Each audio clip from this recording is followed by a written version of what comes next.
someone at work ate my sandwich. Well, what did the police say?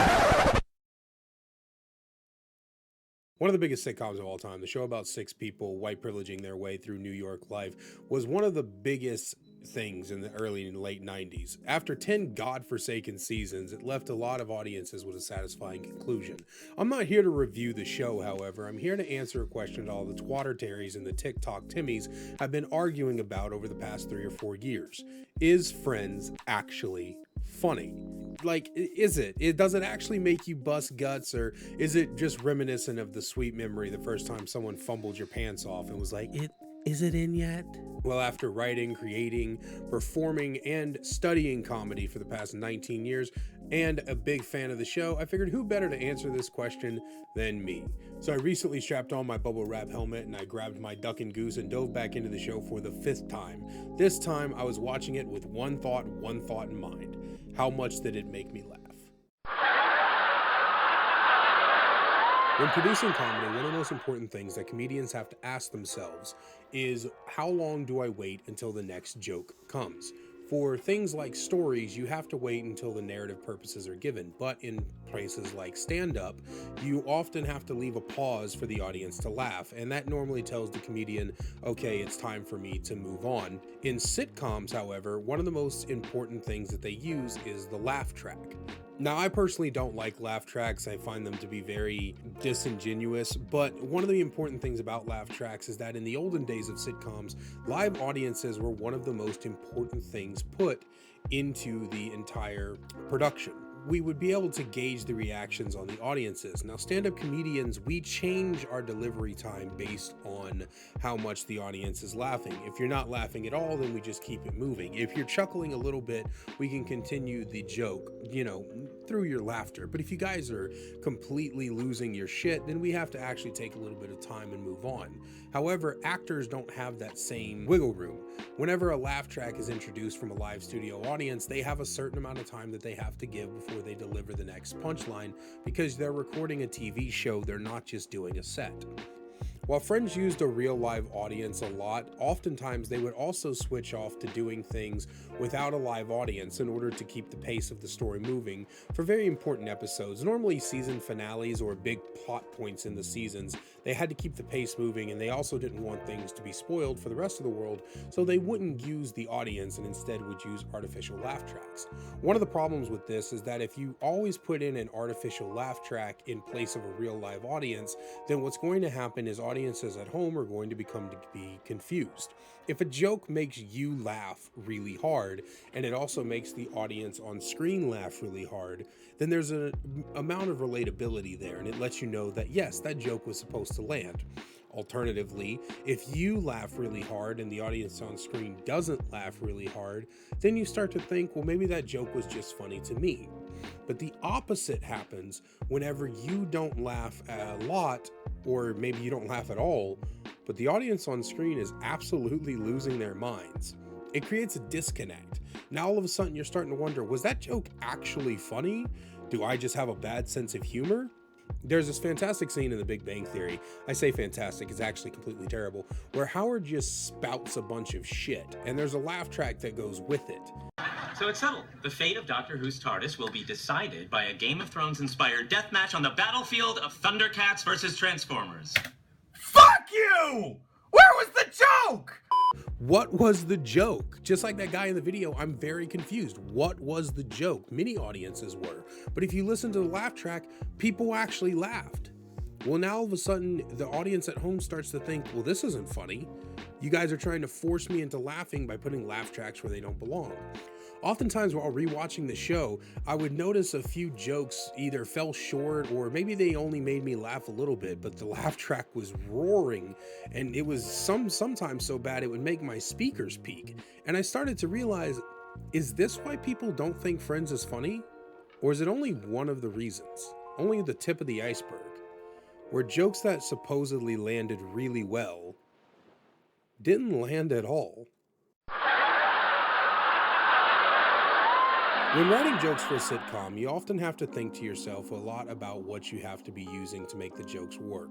Are the jokes going to be more varied? are the jokes going to be in a more general sense where any and everybody can jump in at any point during the show or even during the same episode and kind of understand what's going on in the show? Or is there going to be a lot of running gags and references to past events?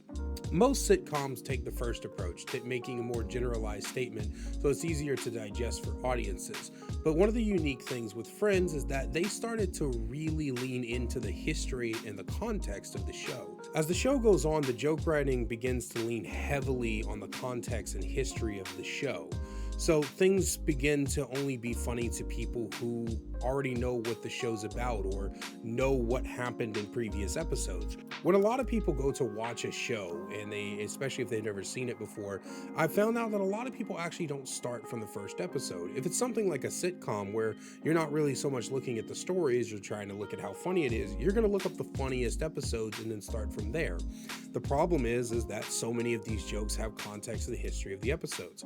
It's hard to understand why Chandler being trapped in a box was so funny after he betrayed Joey's trust when you hadn't seen the episode that happened way prior to that current one that told you the context of the situation of Joey accidentally trapping himself in a similar situation.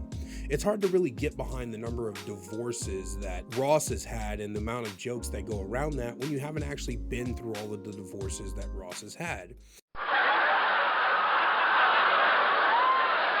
In comedy, there is an absolute laundry list of types of humor out there. Friends relies on 3 types of humor. Character trait humor, you know, Chandler's sarcastic, Monica's clean, Joey's a himbo, etc., etc.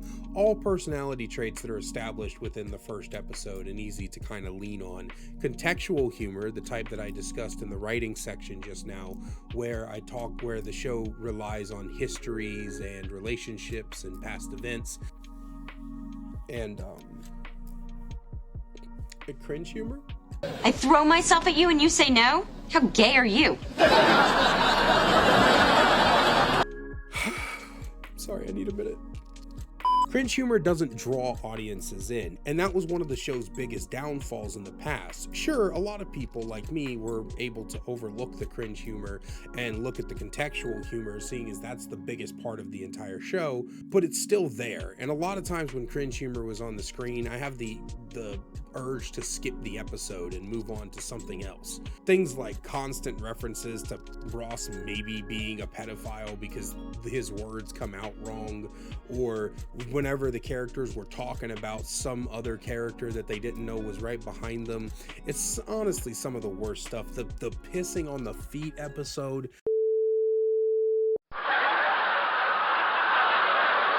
As I was wrapping up the script for the show, something dawned on me. This show is so dated. Chandler calling being gay a choice, being excited over 2 gigabytes of storage on a computer. This show practically invented the term the friend zone.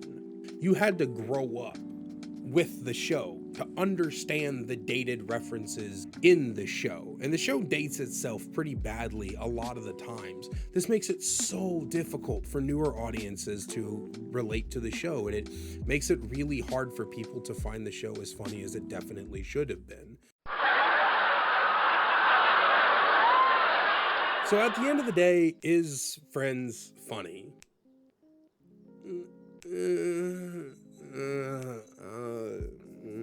Yes, to a very specific audience.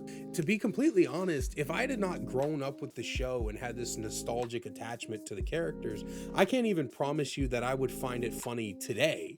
If I went back and watched it in 2021 and I had never seen it before, would I find it funny? I might chuckle a few times. I might find some of it kind of, back and forth, but I don't know if I would find it as funny as I do now. And that's only because I have so much context to the situations. I have so much, and I'm able to forgive laugh tracks if something can make me laugh enough. I'm able to forgive cringe humor if I know that after the cringe humor is done, I can get to some really good jokes and some really good delivery. The truth of the matter is, though, is that when you watch Friends, a sitcom, you're not overly watching it for the comedy, which is kind of a bad thing since it's a situation comedy. Friends is good not because of its comedy, but because of its good storyline and its character chemistry. But that's all for today's video. Hope you guys enjoyed it. Leave a like on the video and subscribe if you want to look at more discussion-based videos and some more goofy stuff. I've got a lot of stuff in the works with my editor, Dobby. Say hi to everybody, Dobby. I hope he actually did. I hope he actually said hi and didn't make me look like a fucking idiot that I'm talking to myself or something.